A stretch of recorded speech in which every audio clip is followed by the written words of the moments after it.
Contrary to popular belief, the conduct of nations on the international stage is almost never driven by moral considerations, but rather by a shadowy cocktail of money and geopolitics. As such, when you see the mouthpieces of the ruling class begin to demonize a foreign country, the first question in your mind should always be what is actually at stake here. For some time now Russia, China, Iran, and Syria have been in the crosshairs. Once you understand why, the events unfolding in the world right now will make much more sense. The US dollar is a unique currency. In fact, its current design and its relationship to geopolitics is unlike any other in history. Though it has been the world reserve currency since 1944, this is not what makes it unique. Many currencies have held the reserve status off and on over the centuries. But what makes the dollar unique is the fact that since the early 1970s it has been, with a few notable exceptions, the only currency used to buy and sell oil on the global market. Prior to 1971, the US dollar was bound to the gold standard, at least officially, according to the IMF. By 1966, foreign central banks held $14 billion US dollars. However, the United States had only $3.2 billion in gold allocated to cover foreign holdings. Translation: the Federal Reserve was printing more money than it could actually back. The result was rampant inflation and a general flight from the dollar. In 1971, in what later came to be called the Nixon shock, President Nixon removed the dollar from the gold standard completely. At this point, the dollar became a pure debt-based currency. With debt-based currencies, money is literally loaned into existence. Approximately 70% of the money in circulation is created by ordinary banks, which are allowed to loan out more than they actually have in their accounts. The rest is created by the Federal Reserve, which loans money that they don't have, mostly to the government. It's kind of like writing hot checks, except it's legal for banks. This practice, which is referred to as fractional reserve banking, is supposedly regulated by the Federal Reserve, an institution which just happens to be owned and controlled by a conglomerate of banks, and no agency or branch of government regulates the Federal Reserve. Now, to make things even more interesting, these fractional reserve loans have interest attached, but the money to pay that interest doesn't exist in the system. As a result, there is always more total debt than there is money in circulation, and in order to stay afloat, the economy must grow perpetually. This is obviously not sustainable. Now you might be wondering how the dollar has maintained such a dominant position on the world stage for over 40 years if it's really little more than an elaborate Ponzi scheme. Well, this is where the dollar meets geopolitics. In 1973, under the shadow of the artificial OPEC oil crisis, the Nixon administration began secret negotiations with the government of Saudi Arabia to establish what came to be referred to as the petrodollar recycling system. Under the arrangement, the Saudis would only sell their oil in US dollars, and would invest the majority of their excess oil profits into US banks and capital markets. The IMF would then use this money to facilitate loans to oil importers who were having difficulties covering the increase in oil prices. The payments and interest on these loans would of course be denominated in US dollars. This agreement was formalized in the US-Saudi Arabian Joint Commission on Economic Cooperation, put together by Nixon's Secretary of State Henry Kissinger in 1974. Another document released by the Congressional Research Service reveals that these negotiations had a net to them, as U.S. officials were openly discussing the feasibility of seizing oil fields in Saudi Arabia militarily. The system was expanded to include the rest of OPEC by 1975. Though presented as a buffer to the recessionary effects of rising oil prices, this arrangement had a hidden side effect. It removed the traditional restraints on U.S. monetary policy. The Federal Reserve was now free to increase the money supply at will. The ever-increasing demand for oil would prevent a flight from the dollar, while distributing the inflationary consequences across the entire planet. The dollar went from being a gold-backed currency to an oil-backed currency. It also became America's primary export. Did you ever wonder how the U.S. economy has been able to stay afloat while running multi-billion-dollar trade deficits for decades? Did you ever wonder how it is that the U.S. holds such a disproportionate amount of the world's wealth when 70% of the U.S. economy is consumer-based? In the modern era, fossil fuels make the world go round. They have become integrated into every aspect of civilization: agriculture, transportation, plastics, heating, defense and medicine, and demand just keeps growing and growing. As long as the world needs oil, and as long as oil is only sold in US dollars, there will be a demand for dollars, and that demand is what gives the dollar its value. For the United States, this is a great deal. Dollars go out, either as paper or digits in a computer system, and real tangible products and services come in.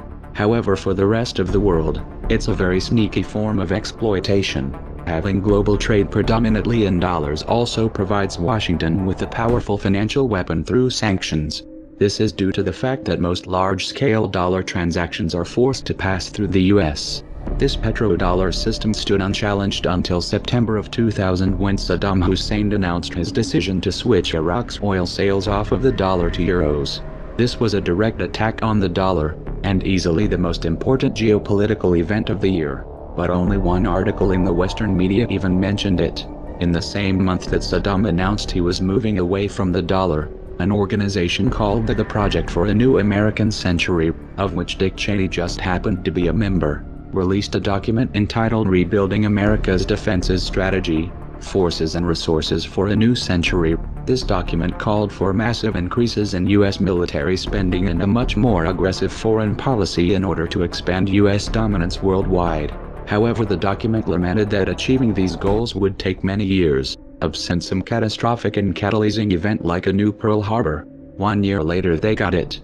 Writing the emotional reaction to 9/11, the Bush administration was able to invade Afghanistan and Iraq and pass the Patriot Act all without any significant resistance. There were no weapons of mass destruction in Iraq, and this wasn't a question of bad intelligence.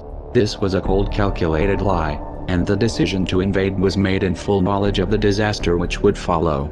They knew exactly what was going to happen, but in 2003, they did it anyway.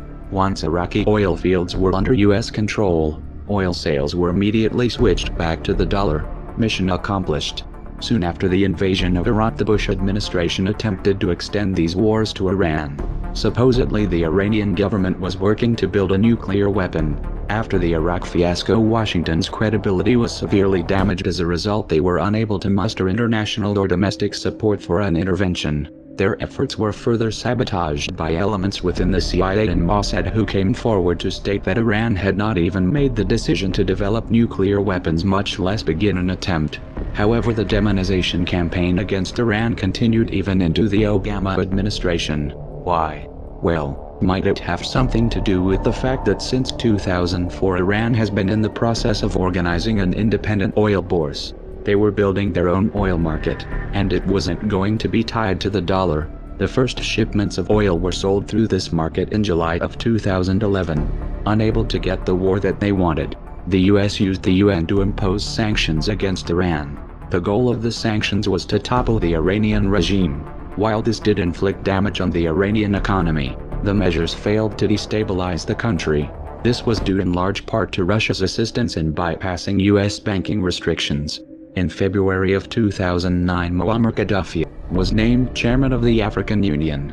He immediately proposed the formation of a unified state with a single currency. It was the nature of that proposed currency that got him killed. In March of 2009, the African Union released a document entitled Towards a Single African Currency. Pages 106 and 107 of that document specifically discuss the benefits and technicalities of running the African Central Bank under a gold standard. On page 94 it explicitly states that the key to the success of the African Monetary Union would be the eventual linking of a single African currency to the most monetary of all commodities, gold. Note that the page number is different on other versions of the document that they released. In 2011 the CIA moved into Libya and began backing militant groups in their campaign to topple Gaddafi, and the US and NATO pushed through and stretched a UN no-fly zone resolution to tip the balance with airstrikes. The presence of Al-Qaeda extremists among these rebel fighters was swept under the rug. Libya, like Iran and Iraq, had committed the unforgivable crime of challenging the US dollar. The NATO intervention in Libya segued into a covert war on Syria. The armories of the Libyan government were looted and the weapons were shipped via Turkey to Syrian rebels groups working to topple Assad. It was already clear at this point that many of these fighters had ties to terrorist organizations. However, the US national security apparatus viewed this as a necessary evil. In fact, the Council on Foreign Relations published an article in 2012 stating that the influx of jihadis brings discipline. religious fervor, battle experience from Iraq, funding from Sunni sympathizers in the Gulf, and most importantly, deadly results.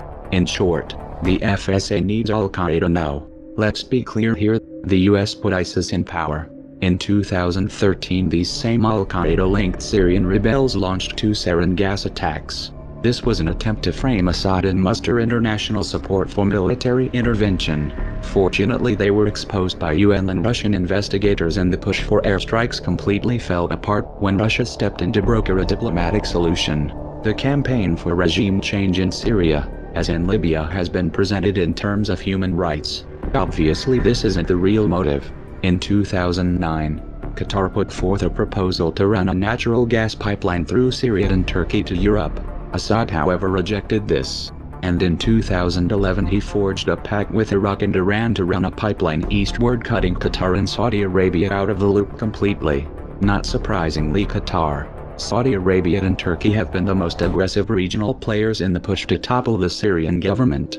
But why would this pipeline dispute put Syria in Washington's crosshairs? 3 reasons. 1. This pipeline arrangement would significantly strengthen Iran's position, allowing them to export to European markets without having to pass through any of Washington's allies. This obviously reduces the US government's leverage. 2. Syria is Iran's closest ally. Its collapse would inherently weaken Iran. 3. Syria and Iran have a mutual defense agreement, and a US intervention in Syria could open the door to open conflict with Iran. In February of 2014 this global chess game heated up in a new venue, Ukraine. The real target however was Russia. You see, Russia just happens to be the world's second largest oil exporter, and not only have they been a thorn in Washington's side diplomatically, but they also opened an energy bourse in 2008, with sales denominated in rubles and gold. This project had been in the works since 2006. They have also been working with China to pull off of the dollar in all of their bilateral trade. Russia has also been in the process of organizing a Eurasian Economic Union, which includes plans to adopt common currency unit, and which is slated to have its own independent energy market. Ukraine had been presented with a choice: either join the EU under an association agreement or join the Eurasian Union. The EU insisted that this was an either-or proposition. Ukraine couldn't join both. Russia, on the other hand, asserted that joining both posed no issue. President Yanukovych decided to go with Russia. In response, the US national security apparatus did what it does best. They toppled Yanukovych and installed a puppet government. Though this all seemed to be going well at first, the US quickly lost control of the situation. Crimea held a referendum and the people voted overwhelmingly to secede from Ukraine and reunify with Russia. The transition was orderly and peaceful. No one was killed. Yet the West immediately framed the entire event as an act of Russian aggression, and this became the go-to mantra from that point on. Crimea is important geostrategically because of its position in the Black Sea, which allows for the projection of naval power into the Mediterranean. It has also been Russian territory for most of recent history. The US has been pushing for Ukraine's inclusion into NATO for years now. Such a move would place US forces right on Russia's border and could have potentially resulted in Russia losing their naval base in Crimea. This is why Russia immediately accepted the results of the Crimean referendum and quickly consolidated the territory. Meanwhile, in eastern Ukraine, 2 regions declared independence from Kiev and held referendums of their own, the results of which overwhelmingly favored self-rule. Kiev responded to this with what they referred to as anti-terrorist operations. In practice, this was a massive and indiscriminate shelling campaign which killed thousands of civilians. Apparently, killing civilians didn't qualify as aggression to the West. In fact, the IMF explicitly warned the provisional government that their $17 billion loan package could be in danger if they were not able to put down the uprising in eastern Ukraine. While the war against eastern Ukraine was raging, elections were held and Petro Poroshenko was elected president. It turns out that Poroshenko was exposed by a leaked diplomatic cable released by WikiLeaks in 2008 as having worked as a mole for the US State Department since 2006. They referred to him as our Ukraine insider, and much of the cable referred to information that he was providing. A separate cable showed that the US knew Poroshenko was corrupt even at that point. Having a puppet in place, however, hasn't turned out to be enough to give Washington the upper hand in this crisis. What does Washington do when they have no other leverage? They impose sanctions. They demonize and pull a false flag. This isn't a very good strategy when dealing with Russia. In fact, it has already backfired. The sanctions have merely pushed Russia and China into closer cooperation and accelerated Russia's de-dollarization agenda. And in spite of the rhetoric, this has not led to Russia being isolated. The US and NATO have put a wedge between themselves and Russia, but not between Russia and the rest of the world. This new anti-dollar axis goes deeper than economics. These countries understand what's at stake here.